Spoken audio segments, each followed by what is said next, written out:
মান অভিমানের পালা শেষ। ক্রিকেট তারকা ইউসুফ পাঠানের হয়ে বহরমপুর ভোটের প্রচারে হুমায়ুন কবির। আজই এই লোকসভা কেন্দ্রে আসছেন ইউসুফ পাঠান। তার আগেই দেওয়াল ভরল তৃণমূলের গ্রাফিতিতে। প্রচারে নামবেন বলে কথা দিয়েছেন হুমায়ুন কবির। মঙ্গলবার সন্ধ্যায় অভিষেক বন্দ্যোপাধ্যায় কথা বলেন ভরতপুরের বিধায়কের সঙ্গে। তারপরেই অভিমান ভুলে দলীয় প্রার্থীর হয়ে প্রচারে নামবেন বলে জানিয়ে দিলেন হুমায়ুন কবির। তিনি পাঠানের হয়ে প্রচারে নামবেন। বিদ্রোহ ইতি, দলীয় প্রার্থীর সমর্থনে আজ প্রচারে নামছেন তিনি। ভরতপুরের তৃণমূল বিধায়ক অবশ্য অভিমান গোপন রাখেননি। তিনি জানিয়েছেন দল কাকে কোথায় প্রার্থী করবে সেটা সম্পূর্ণ মমতা বন্দ্যোপাধ্যায় এবং অভিষেক বন্দ্যোপাধ্যায়ের বিষয়। সেখানে আমার কথা বলার এখতিয়ার নেই। কিন্তু ব্রিগেডের আগে যদি আমাকে ডেকে নেতৃত্ব বলে দিতেন যে অমুককে প্রার্থী করছি, তাহলে খারাপ লাগাটা তৈরি হতো না। তবে এসব এখন অতীত। সবটাই ভুলে প্রচারে নামছেন হুমায়ুন কবির। তিনি কি জানিয়েছেন শোনাবো আপনাদের। নমস্কার, গুড মর্নিং, আসসালামু আলাইকুম। বহরমপুর লোকসভার সমস্ত ভোটারকে এবং সাধারণ তৃণমূল কংগ্রেসের কর্মী সমর্থক, বুথ স্তরের নেতৃত্ব, অঞ্চল স্তরের নেতৃত্ব, ব্লক স্তরের নেতৃত্ব, তাদের কাছে আমার আবেদন, আমি গত 11 তারিখ থেকে 18 তারিখ অবধি দলের মনোনীত প্রার্থী ক্রিকেট খেলোয়াড় ইউসুফ পাঠানকে নিয়ে আমার যে অবজারভেশন ছিল বা আমার যেটা বক্তব্য ছিল, সেই বক্তব্য থেকে অনেকটাই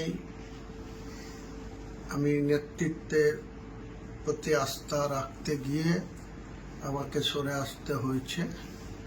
আমি সেই বহরমপুর লোকসভার তৃণমূল কংগ্রেসের কর্মী সমর্থক, বুথ স্তরের নেতা, অঞ্চল স্তরের নেতা, ব্লক স্তরের নেতা, যারা প্রকৃতপক্ষে এমএলএ, এমপি আমাদের মতো লোককে ভোট দিয়ে নির্বাচিত জনপ্রতিনিধি করে, তাদের কাছে আবেদন, গতকাল 19 তারিখে সন্ধ্যায় ক্যামাকি স্ট্রিটে আমাদের দলের সর্বভারতীয় সাধারণ সম্পাদক শ্রীমান অভিষেক বন্দ্যোপাধ্যায়ের সঙ্গে আমার রুদ্ধদ্বার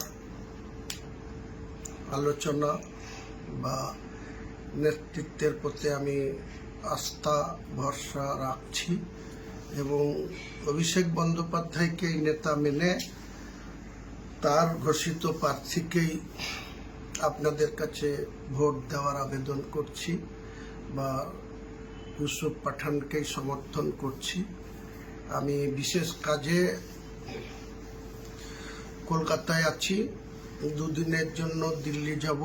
দিল্লি থেকে ফেরত এসে আগামী রবিবার থেকে জেলায় এসে জেলার আমার বিশেষ করে ভরতপুর বিধানসভার মানুষের কাছে এবং আমার হোম ব্লক যেটা বেলডাঙ্গা 2 ব্লক, সেই ব্লকের 11টা অঞ্চলের মানুষের কাছে আমি ইউসুফ পাঠানকে ভোট দেওয়ার জন্য আপনাদের কাছে আবেদন নিয়ে যাব।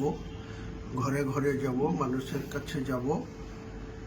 ইউসুফ পাঠান যেহেতু দল প্রার্থী ঘোষণা করেছে, আমি দলের একজন বিধায়ক, 2026-এর ভোট পর্যন্ত নিশ্চয়ই আমি এই পদে, উপরওয়ালা যদি আমাকে বাঁচিয়ে রাখে, আমি নিশ্চয়ই এই পদে থাকব। 2026 সালে আমি মরবো না বাঁচবো না কি হবে সেটা ভবিষ্যতে কথা বলবে। আমি শুধু আপনাদের কাছে এটাই বলবো যে আমাদের দলের সর্বোচ্চ নেতৃত্বের সঙ্গে আমার খুব সৌহার্দ্যপূর্ণ সুন্দরভাবে আলোচনা হয়েছে। সেই আলোচনার ভিত্তিতে আমি আমার যে 7 দিনের বিরোধিতা, মানুষের কাছে যে আমার বক্তব্য, অনেকেই আমার বক্তব্যকে আপনারা সমর্থন করেছেন, অনেকেই আবার সমালোচনা করেছেন। যারা সমালোচনা করেছেন তাদের কিছু বলবো যে আপনারা দলের প্রার্থীর হয়ে ভোট করে দেখান, আর আমাকে যারা সমর্থন করেছেন তাদেরকেও বলবো আমার মুখ চেয়ে আমাকে সম্মানিত করার জন্য আমার দলের নেতা অভিষেক বন্দ্যোপাধ্যায়ের সঙ্গে যে আমার আলোচনা, সেই আলোচনাটা অনেক ফলপ্রসূ আলোচনা হয়েছে। আমরা রাজনীতিতে দীর্ঘমেয়াদীভাবে মুর্শিদাবাদের মানুষের জন্য যে পরিষেবা দিয়ে এসেছি, আগামী দিনে সেই পরিষেবা দিতে চাই। অঙ্গীকার করে আপনাদের সকলকেই আবেদন রাখছি যে ইউসুফ পাঠানের হয়ে আপনারা ভোটটা করুন, কর্মীরা নেমে পড়ুন। সবাই ভালো থাকুন, সবার সুস্বাস্থ্য কামনা করে তৃণমূল কংগ্রেস জিন্দাবাদ, মমতা বন্দ্যোপাধ্যায় জিন্দাবাদ, অভিষেক বন্দ্যোপাধ্যায় জিন্দাবাদ। জয় হিন্দ।